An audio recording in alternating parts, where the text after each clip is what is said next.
કાજલ, હું તને બહુ જ પ્રેમ કરું છું અને તારા વગર રહેવાતું નથી. તારી હા હોય તો ચાલ આપણે લગ્ન કરીએ. હું તને બહુ જ પ્રેમ કરું છું. તારા વગર ગમતું પણ નથી, કશું સૂઝતું પણ નથી. તારી જોડે મેં 2 દિવસ ફરી લીધું એટલા માટે તું એને પ્રેમ સમજી બેઠો. ગરીબ ચાલા, તારી ઓકાત તું આજે બતાવી રહ્યો છે. તારું સ્ટેટસ અને મારું સ્ટેટસ જોઈ લે.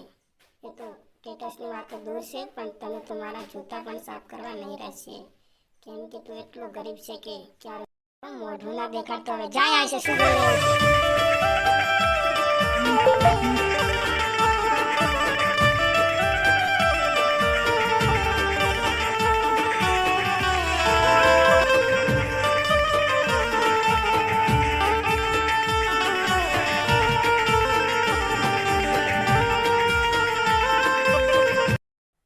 કાર્તિક, ઓ કાર્તિક, કેમ તારો ચહેરો બેટા જુદા જ છે?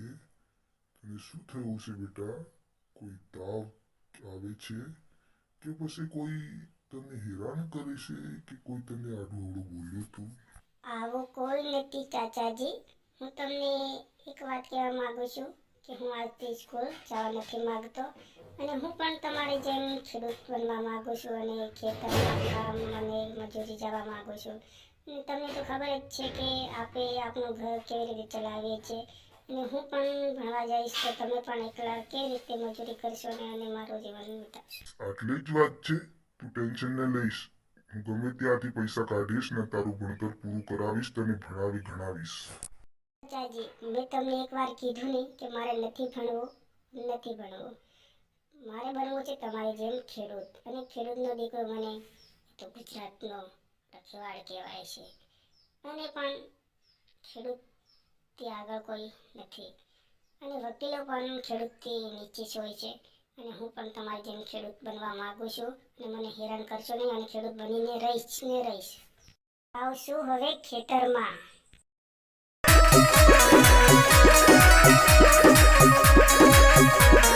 મારા ગુજરાતના ખેડૂતો જે રડા રેવાયા, મારા પાટણ વાળા રડા જુગાડ.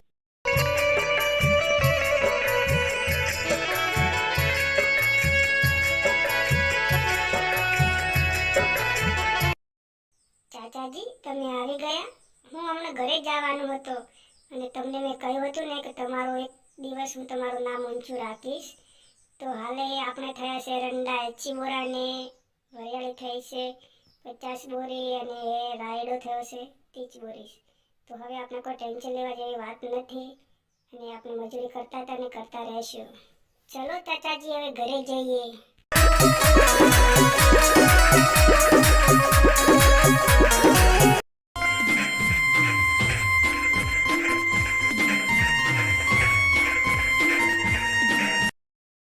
ચાચાજી, આપણે કાલે એરંડા રાયડો વરિયાળી ભરાઈ હતી ને એના પૈસા આવ્યા છે 2 કરોડ. તો હું બજારે જઈને પૈસા લઈ બહુ જ ખુશ છું ચાચાજી. હા કાર્તિક, તું જઈને આવ અને આપણે જમવાનું બનાવીને રાખું અને સાંજે ઘરે વહેલા સત્તા આવી જજે. અને જે કોઈ ઘરમાં કોઈ સામાન ખૂટે છે તું લઈને આવજે અને સંભાળીને જજે.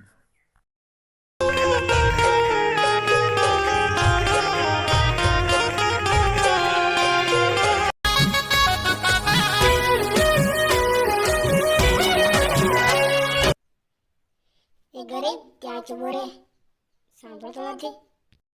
કાર્તિક કહું કે ગરીબ કહું, સર તને તો ગરીબ જ કહેતી હું, કેમ કે તું ગરીબ જેવો દેખાય છે એટલે તને ગરીબ બહુ જ શોખ છે. અને ત્યાં 6 મહિનાથી કપડાં હજી તે બદલાયા નથી અને તું મને પ્રેમ કરવાનો હતો અને જો તારી સાથે મેં લગ્ન કર્યા હોય તો હું પણ તારી જેમ 7 મહિના નાઈ નહીં હોત. આવું સાંભળીને કાર્તિકને બહુ જ ખોટું મનમાં લાગ્યું અને ત્યાંથી ચાલવા લાગ્યો.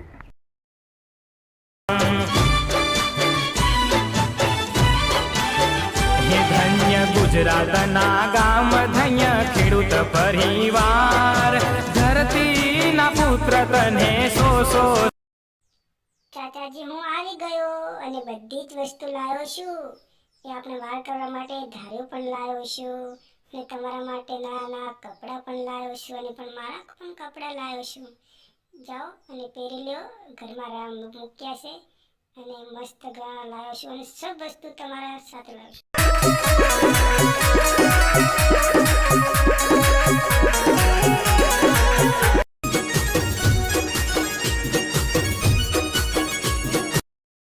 વાહ કાર્તિક, તે તો મારી લાઈફ પણ બદલી નાખી છે.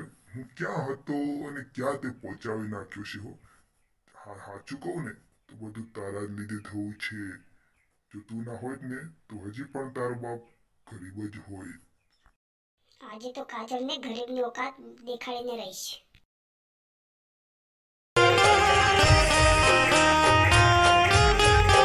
ઓહોહોહોહો, આજે તો તું હીરો જેવો દેખાય છે. નવા નવા કપડાં, નવા નવા બૂટ અને હાથમાં મોબાઈલ. એ પૈસાના ખરીદ્યા છે કે શું તે ચોરી કરીને લાવ્યો છે? મને ખબર જ છે ગરીબ એમે પણ ચોર જ હોય છે. એ ચોરી જ કરતા હોય છે અને બીજાનું કોઈ મૂક્યું હોય એ પણ લઈને ભાગી જતા હોય છે. ચાલા ગરીબ, મારી સામે ઓકાત દેખાવડા આવ્યો છે. બસ કર તારી નોટંગી. હવે મારી સામે તારી નોટંગી ક્યારે નહીં ચલે.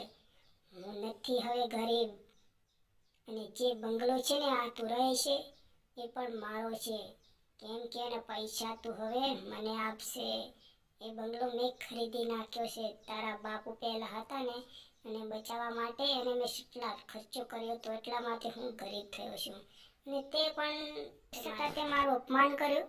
હું હવે સહન ના કરું ને કાલથી બંગલો ખાલી કરી દેજે, નહીંતર આવીશ ને તો હવામાં ઉડીશે તું. હવે તું રડી તોય હવે કોઈ રસ્તો સિંહ કહેવાય, એના ગળે અકોળ